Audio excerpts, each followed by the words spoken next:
Hello guys, welcome to my channel Roy চোখের বালি। তো তোমরা সবাই কেমন আছো? আর এই ভিডিওটা করছি, আমরা চেন্নাইতে গেছিলাম তিরুপতি বালাজি মন্দিরে। তো ওখানে আমার ছেলের মানে মুন্ডন করতে গেছিলাম, তো তার ভিডিও। তো চলো দেখতে থাকো। এটা হচ্ছে পাহাড়ের রাস্তা দিয়ে আমরা গাড়ি করেছিলাম একটা, ওই গাড়ি করে সবাই যাচ্ছি। আমাদের পরিবারে অনেকেই ছিল, আমি ছিলাম, আমার বর, আমার ছেলে, শাশুড়ি, দেওর, দেওরের বউ, ননদ, ননদের বর, ননদের শাশুড়ি, আমার কাকি শাশুড়ি, কাকি শাশুড়ির মানে দুই ছেলে মেয়ে, যাই হোক অনেকেই গেছিলাম।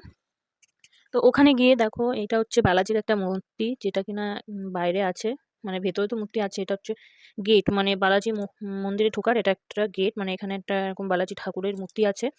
তো এখানে অনেকে সেলফি তোলে, দাঁড়িয়ে ছবি তোলে, ভিডিও করে, এগুলো করে। তো আমরাও একটু ভিডিও করে নিচ্ছিলাম। তো দেখতেই পাচ্ছ, এই দেখো, এটা হচ্ছে বালাজি ঠাকুর, মানে ওখানকার চেন্নাইয়ের, যেখানে কিনা চুল দান করা হয়। তো আমার ছেলেরও মানসিক ছিল, তো তার জন্য আমরা গেছিলাম ওখানে আমার ছেলের মানে চুল দিতে আর ওকে মুন্ডন করতে। প্রথমবার ওকে মুন্ডন করেছি, মানে ও হওয়ার পরে এখনো কোনোদিন ওর চুল মানে কাটেও নি আর বা ফেলেও নি, প্রথমবার। এই দেখতেই পাচ্ছ রাস্তাঘাটটা কত ভিড়, আর এখানে দেখো সবাই মুন্ডন করে, মানে টাক হয় এখানে। তো যাই হোক, ওদিন আমরা একটু ঘোরাঘুরি করে রুমে চলে গেছিলাম। রুমে বলতে আমরা এখানে কোনো রুম পাইনি, তোমরা যদি যেতে চাও আগে থেকে রুম বুকিং করে নেবে এখানে। আর তা না হলে এখানে ধর্মশালাগুলো থাকে, ওখানে হচ্ছে লকার পাওয়া যায়, ওখানে তোমরা থাকতেও পারবে, সবকিছু পারবে। ওখানকার লকারগুলোও ভালো, আর ওখানে থাকার ব্যবস্থাটাও খুব সুন্দর। আমাদের তো খুবই ভালো লেগেছে, পরিষ্কার পরিচ্ছন্ন সবকিছু একদম সুন্দরভাবে ব্যবস্থা থাকে ওখানে ধর্মশালাগুলো।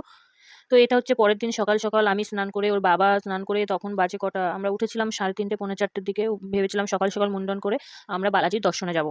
তো যাই হোক, দেখতেই পাচ্ছ পিছনে দেখো লাইটগুলো জ্বলছে, দেখে মনে হচ্ছে না যে পুরো সকাল হয়ে গেছে, কিন্তু না, অন্ধকার ছিল। মানে লাইটগুলো দেখলেই বুঝতে পারলে আর কি। তো আমাদের ওর মুন্ডন করে বেরোতে বেরোতে বেরিয়ে আসতে তখন সকাল হয়ে গেছিল। আর দেখো ছেলে টাক করার পরে এত লজ্জা পাচ্ছে যে আমার দিকে ফিরেও তাকাচ্ছে না। কেন, ফার্স্ট টাইম মুন্ডন করেছে, ওর ফার্স্ট টাইম চুল মানে এইভাবে দেখতে পাচ্ছে যে ওর মাথায় চুল নেই। তো নিজেই কেমন লজ্জা লজ্জা পাচ্ছিল। আর ওই যে ওটা দেখছো, ওটা হচ্ছে আমার ননদের শাশুড়ি, উনি গেছিল আমাদের সঙ্গে মুন্ডনের ওখানে। আমি আর আমার ছেলে এখানে বাসের মধ্যে একটু ভিডিও করে নিলাম যে পাপা একটুখানি ছোট্ট করে ভিডিও করো তোমার সঙ্গে। তো দেখো আবার লজ্জা পেয়ে গেল। তো আমরা এখানে মুন্ডন করার পরে চলে আসলাম, এসে আমি একটু দেখো সাজুগুজু করে রেডি হয়ে গেছি এখানে মানে বালাজির দর্শনে যাব তার জন্য। আর সত্যি কথা বলতে আমরা কিছুটা ফ্রি দর্শনে গেছিলাম, তো তার জন্য আমরা কিছুটা যাওয়ার পরে ওখানে আমাদের ফোন সবকিছু নিয়ে নিয়েছিল। আর এই দেখো আমার ছেলে সাউথের লুকটা দেখেছো কেমন লাগছে অবশ্যই বলো। তো ওখানে নিয়ে নেওয়ার পরে, আমাদের সবকিছু নিয়ে নেওয়ার পরে আর কোনো ভিডিও করতে পারিনি। তো যাই হোক, বালাজির দর্শন আমাদের খুব ভালোভাবেই হয়েছে, বাকি কথা পরের ভিডিওতে বলবো। তো এই যে আমাদের কিছু, যখন আমরা গাড়ি করে যাচ্ছিলাম তখনকার এই দাঁড়িয়ে এখানে যে টোলের ওখানে যে চেকিংটা হয়, ওটার ওখানে দাঁড়িয়ে ওখানে কিছু ছবি তুলে নিয়েছিলাম আমরা। তো এটা হলো তার কিছু মানে ছবির ফটো। তো চলো tata, bye bye, love you guys, পরের ভিডিওতে দেখা হচ্ছে।